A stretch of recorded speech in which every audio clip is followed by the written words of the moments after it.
My daughter lied about ruining the irreplaceable wedding dress, then admitted she did it out of spite. Her punishment cost her $17,000 and her freedom. My ex-partner, Emily, who is 31, and I, David, 32, became parents to our daughter Maya, now 16, when we were quite young ourselves. We ended things romantically years ago, but managed to build a functional co-parenting relationship. We share custody and make sure Maya knows we are a team when it comes to her upbringing. One rule we established early on, and have stuck to firmly, is straightforward. If Maya breaks something that belongs to someone else, she is responsible for the cost of replacing or repairing it. We learned this lesson the hard way after a particularly boisterous indoor game involving a soccer ball resulted in a shattered antique lamp belonging to Emily's mother when Maya was 8. Maya spent her summer doing extra chores for neighbors to earn the money to pay her grandmother back. It took weeks, but she did it, and we hope the principle stuck. My side of the family is relatively small. It was just my younger sister Jessica, who is 27, and me as the grandchildren. Our parents, Pop George and Nana Helen, ran a bespoke tailoring and alterations shop for nearly 40 years. It was a fixture in our town. They specialized in custom garments, intricate repairs, and handling delicate vintage fabrics.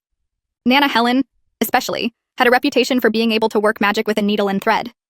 She could look at a picture in a magazine and replicate the garment perfectly, often improving the fit or construction.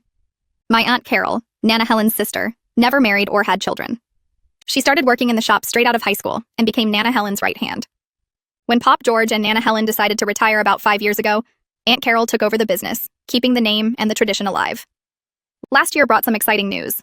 Jessica's girlfriend, Olivia, who is 29, proposed. They'd been together since college, and everyone was thrilled for them.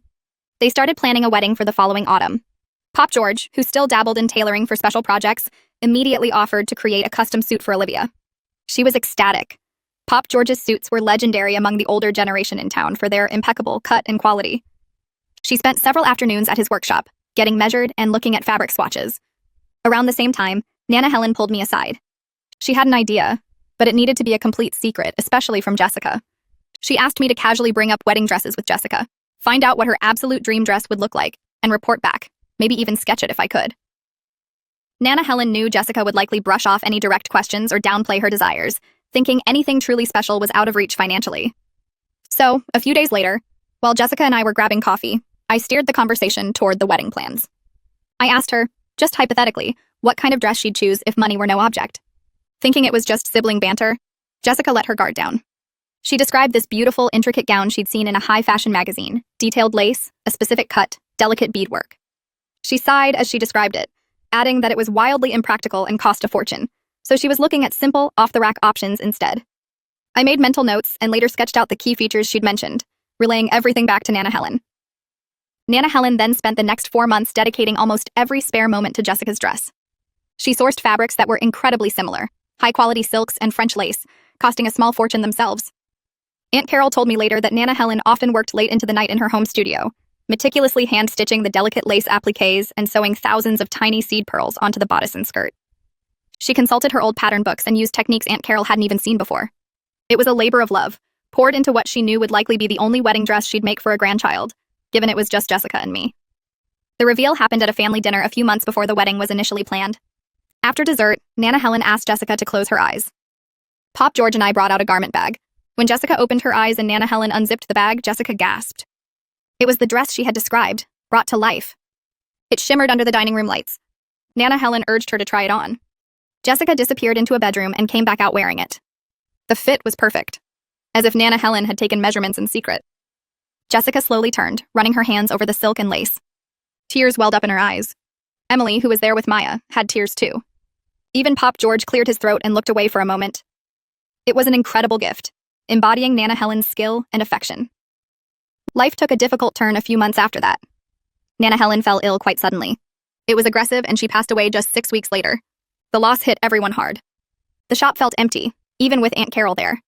Family gatherings were subdued. Pop George spent a lot of time quietly organizing Nana Helen's sewing room. Jessica was particularly affected. She and Nana Helen had always been close, sharing a love for fabrics and design. The wedding planning came to a halt. After some time, Jessica decided she still wanted to wear the dress.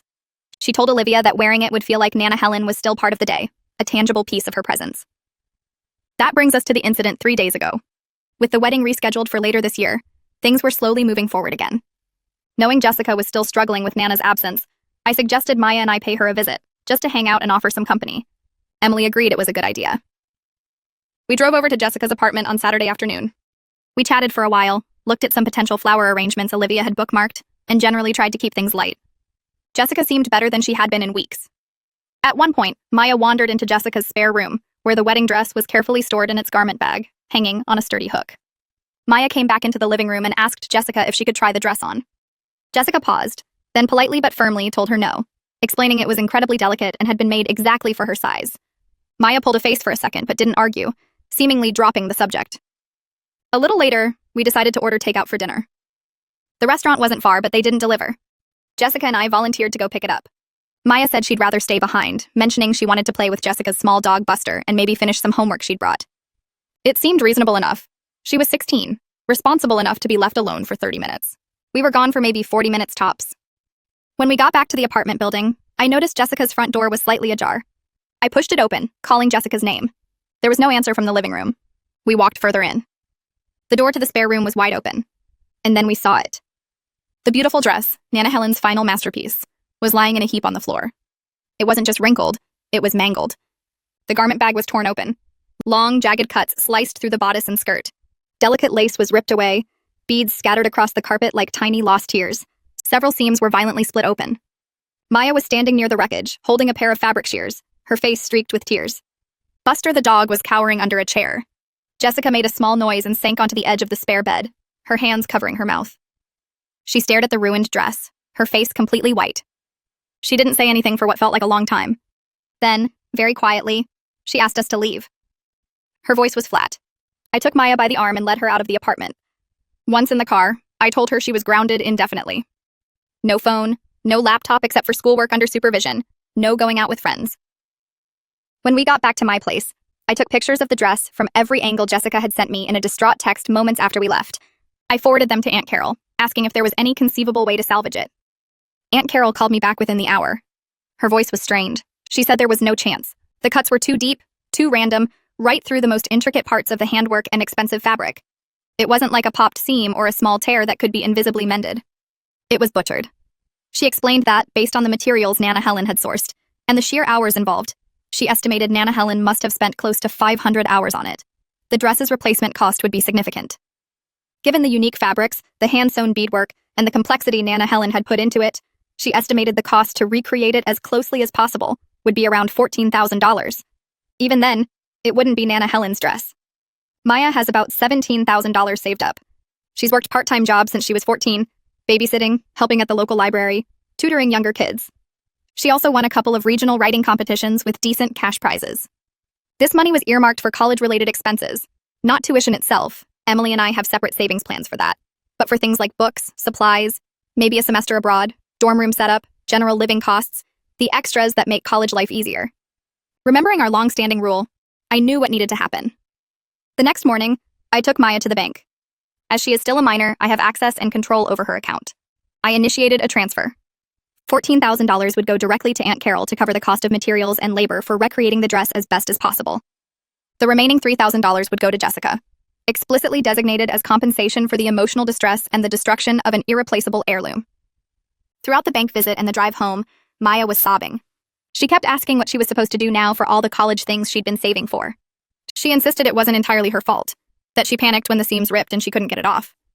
I told her the initial ripped seams might have been fixable, though she still would have been punished severely for disobeying Jessica and trying it on in the first place, especially knowing how delicate it was and that it clearly wouldn't fit her. Maya has a much larger frame than Jessica, whose health issues keep her very slender. I pointed out that trying on the dress after being explicitly told no was the first mistake. The second, and far more destructive one, was taking scissors to it instead of waiting the 15 minutes for us to return and help her. Panic didn't explain hacking it to pieces. I also reminded her that finding money for college extras could involve getting a part-time job during her studies, applying for more scholarships, or budgeting carefully. Consequences of her actions. Maya immediately called Emily when we got home. Emily called me shortly after. She had heard Maya's tearful, panicked version first. Emily agreed Maya was completely in the wrong for trying on the dress, and especially for cutting it. She understood the need for consequences. However, she questioned the severity of taking almost all of Maya's savings, arguing that I was potentially ruining her future over a dress that was, technically, a gift and therefore free. I reminded Emily of our rule, the one we both agreed on and enforced after the lamp incident years ago. Break it, you buy it. The cost this time was just devastatingly high. Emily acknowledged the rule but still expressed discomfort with the amount, suggesting it was disproportionate. We ended the call with the issue unresolved between us. Update 1. The conversation with Emily continued over text later that day. I reiterated the details Aunt Carol had given me about the cost and the sheer amount of work Nana Helen had put in. Still unconvinced about the extent of the damage based solely on Maya's description, Emily asked to see the photos I had taken. I sent them. The silence on her end lasted for about 20 minutes. Then she called back. Her tone was completely different. She said the pictures were far worse than she had imagined. That hacked apart was an accurate description, not just a few torn seams. Seeing the visual evidence seemed to shift her perspective entirely.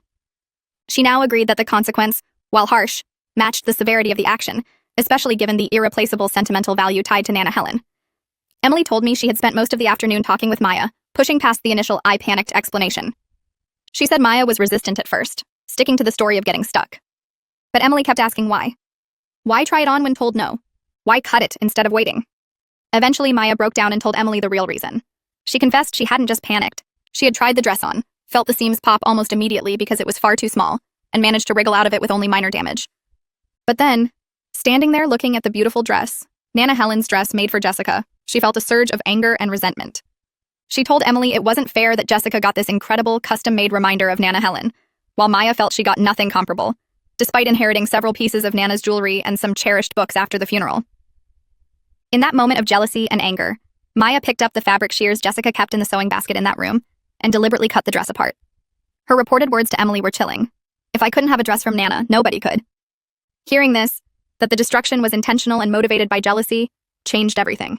It wasn't a panicked mistake, it was a calculated act of cruelty aimed at Jessica. Emily was shaken. She told me this wasn't the daughter they had raised. We agreed immediately that Maya needed professional help to understand and address the root of this behavior. Emily started researching therapists that evening, looking at local child psychologists and counselors, though many had waiting lists, and also exploring reputable online therapy platforms specializing in adolescence as a potential starting point. The punishment, the financial restitution, and the grounding stands. If anything, knowing the malicious intent solidified our decision. We also agreed therapy was now non-negotiable. I also spoke with Olivia, Jessica's fiancé. I explained the situation, the confirmation of the cost from Aunt Carol, and the action taken regarding Maya's savings. I also relayed Maya's confession about the deliberate nature of the act. Olivia was quiet for a moment, then thanked me for handling it directly and decisively. She said Jessica wasn't doing well. The shock and distress had triggered a severe flare-up of her ulcerative colitis, a chronic condition similar to Crohn's, often exacerbated by stress. Jessica was currently confined to bed, quite ill, and Olivia was worried she might end up needing hospital treatment if it didn't subside soon. Olivia said she would take the remains of the dress over to Aunt Carol early next week, as Carol needed to examine even the scraps to figure out exactly how Nana Helen constructed certain parts and to confirm fabric types and beadwork details for the reconstruction attempt. Olivia asked for some space for Jessica for a while, needing time to physically recover and emotionally process everything. She understood we were addressing it with Maya, but emphasized Jessica needed peace. Regarding the $3,000 earmarked for Jessica, Emily and I discussed the new information. We decided its fate would depend on Jessica's health and Maya's progress. If Jessica's illness worsened to the point of hospitalization due to the stress Maya caused, that $3,000 would be used towards any uncovered medical expenses. If Jessica recovered without needing the hospital, we would hold on to the money for now. Its potential return to Maya would be conditional on her actively participating in therapy, demonstrating genuine remorse through changed behavior, and making sincere efforts to make amends over time, months down the line at least. Aunt Carol has begun the painstaking process of trying to recreate the dress. She's sorting through Nana Helen's extensive collection of notes, sketches, and fabric samples, trying to match everything precisely. She mentioned finding some preliminary sketches Nana Helen had made that corresponded with my initial description, which was a small relief. She's also carefully examining the damaged dress fragments Olivia dropped off, looking at stitch types and construction methods. She warned it will be a long process, as Nana Helen had techniques honed over 60 years that even Carol is unfamiliar with. Update 2. It's been a few weeks since the incident. The initial grounding terms have been fully implemented and enforced consistently at both my house and Emily's. Maya's routine is now strictly controlled. She goes to school, comes home, does her homework in the living room under supervision, and that's essentially it. Her smartphone was confiscated, replaced by a basic flip phone that can only call Emily, me, and 911. The SIM card from her smartphone is locked away. Her laptop access is restricted to school-related websites and platforms, with strict time limits managed through parental control software Emily installed. There are no visits with friends, no going out unsupervised, no access to streaming services or television beyond family movie nights, if earned through consistent compliance, and certainly no driving privileges. Her learner's permit is locked away. We also had to follow through on rescinding a privilege she had recently earned. Just before all this happened, Maya had completed a challenging coding project for a school competition, placing second.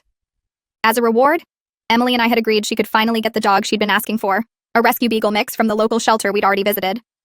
After she destroyed the dress, especially learning she did it deliberately, we told her the dog was off the table. Our reasoning was clear. Her actions demonstrated a profound lack of trustworthiness and impulse control. If she could destroy something so valuable and meaningful out of anger when left alone, we couldn't be sure she wouldn't neglect or potentially harm an animal if left unsupervised, or if she had another moment of uncontrolled emotion. She protested this, but Emily and I were united. Trust needs to be rebuilt from the ground up before such a responsibility can be considered again. Emily had even initially suggested removing Maya's bedroom door, but I persuaded her against that. Maya needs a space to sleep privately, even if her waking hours outside of school are confined to common areas. The 6-month duration of these restrictions remains firm. Both Emily and I are committed to enforcing it consistently across both households. Maya understands that any attempt to circumvent the rules, like trying to use a friend's phone or creating secret social media accounts, will result in the grounding period being extended. Her reaction has been mostly sullen compliance. There are occasional tears or arguments, usually when a restriction prevents her from doing something her friends are doing, but she hasn't actively defied the core rules yet. We found a therapist who works with adolescents and offers secure video sessions, bypassing the local waitlist issues. Maya had her first session last week. Emily and I joined for the first part to explain the situation from our perspective, then Maya met with the therapist alone. It's obviously too early to see significant changes, but the process has begun. The therapist wants to see Maya weekly for the foreseeable future. Aunt Carol has made some progress on the dress reconstruction. She managed to identify the specific silk supplier Nana Helen used, though one of the lace patterns seems to be discontinued. She's searching vintage suppliers and online marketplaces for a close match or enough yardage of the original if possible. She did manage to carefully remove a small panel of the least damaged beadwork from the original dress, hoping she might be able to incorporate that tiny piece of Nana Helen's actual handiwork into the new gown, perhaps sewn inside the lining or near the hem, as a hidden tribute. It's a slow, meticulous process. She estimates it will still take several months to complete, assuming she can source all the materials. Jessica is slowly recovering physically from the ulcerative colitis flare-up. Olivia reported that she is out of bed more often but still tires easily and needs to manage her stress levels carefully. She avoided hospitalization, which was a relief. Because of this, the $3,000 remains set aside, its fate still tied to Maya's progress in therapy and her demonstrated efforts towards making amends, which haven't truly begun yet beyond basic compliance with her punishment. Jessica is still not ready to see or speak with Maya, and we are respecting her need for space. Olivia acts as the intermediary, providing brief updates on Jessica's health and conveying necessary information about the dress reconstruction to Aunt Carol. Update 3. It's now been roughly 2 months since Maya destroyed the dress. Life has settled into a tense, monotonous rhythm, dictated by the terms of her grounding and the ongoing emotional fallout. Maya continues her weekly video therapy sessions. Emily and I have joint check-ins with the therapist every few weeks. The feedback remains consistent. Maya participates in the sessions, answers direct questions, but remains emotionally guarded. The therapist mentioned Maya often describes events in a passive voice, minimizing her own agency, particularly concerning the dress incident. When discussing Nana Helen, Maya reportedly expresses missing her, but discussions about Jessica or the dress itself often lead to deflection or long silences. The therapist noted Maya hasn't yet articulated a clear understanding of why her actions were so damaging beyond the obvious physical destruction. The grasp of the sentimental significance, the violation of trust, and the targeted nature of the act seems superficial, often framed as getting caught or getting in trouble, rather than genuine accountability for the hurt caused. The therapist recommended patience, stating that breakthroughs, if they happen, can't be forced. At home, the atmosphere is quiet. Maya adheres to the strict schedule: school, supervised homework in the dining room, basic chores, setting the table, loading the dishwasher, keeping her room tidy, checked daily by me or Emily when she's at her house, dinner, then perhaps reading a school-assigned book or working on homework again until bedtime. She doesn't argue about the rules anymore. It's more of a resigned, almost mechanical compliance. There's no laughter, no spontaneous chatter about her day unless prompted, and even then, answers are brief. The sullenness I mentioned before hasn't dissipated. It's settled into a quiet withdrawal. For example, last week I tried to initiate a conversation about a book she was reading for English class, one I remembered enjoying in high school. She just shrugged, said it's okay, and turned back to the page, effectively shutting down the interaction. This kind of passive resistance is common. She does what she is told, but offers nothing more. The incident with the dog adoption flyer happened about 2 weeks ago. She saw it pinned to the community board at the library, where she was picking up some reserved school texts. I waited outside. When she got back in the car, she held the flyer and just stared at it for a long time. Then she quietly asked if maybe, just maybe, since she hadn't broken any rules, we could reconsider the dog. I looked over at her. I kept my voice even and told her, Maya, The dog wasn't just about following rules. It was about trust and responsibility. What you did with the dress showed a serious lack of judgment and control when you were upset. An animal depends on you completely. We can't revisit getting a dog until we see consistent evidence, over a much longer time, that you can handle responsibility and manage your emotions constructively, especially when things don't go your way. That trust needs to be rebuilt from the ground up. She didn't argue, just crumpled the flyer slowly in her hand and looked out the window for the rest of the drive home. The silence felt heavy. There was also a near encounter last weekend. Emily had taken Maya grocery shopping, one of the few approved outings, always supervised. As they were heading to the checkout, Olivia, Jessica's fiancée, walked into the same aisle from the other end. Emily said Maya saw her, froze for a second, then physically ducked behind a large display of paper towels, avoiding eye contact entirely. Olivia didn't appear to notice them. Emily didn't force an interaction, but she told me Maya was visibly tense and silent for the rest of the shopping trip and the car ride back. It was a clear indication that Maya is aware of the social ramifications among the family, even if she's not ready to confront them. On the dress front, Aunt Carol is facing real challenges. The lace issue is proving significant. She spent weeks contacting suppliers across the US and even in Europe. She ordered samples of several potential replacements, showing them to me when I stopped by the shop. None had the same delicate weave or the specific floral motif of Nana Helen's choice. One was too coarse, another too modern-looking. Carol laid the salvaged fragment of the original lace next to the samples, and the difference in quality and character was stark. She's now discussing options with Jessica, via Olivia. They might have to choose a different, high-quality lace that complements the silk, accepting that an exact replication is impossible. Carol described this as making a cousin, not a twin, of Nana's dress. She did, however, perfectly match the specific shade of ivory silk and the fine thread Nana Helen preferred. She showed me the small, carefully cleaned panel of original beadwork she plans to incorporate. Holding that tiny piece, seeing the minuscule, perfect stitches Nana Helen made, underscored the magnitude of what was lost. Carol is meticulously documenting every step, creating new patterns based on Nana's notes and the dress fragments. But progress is slower than anticipated due to the material sourcing difficulties. Jessica is doing better physically.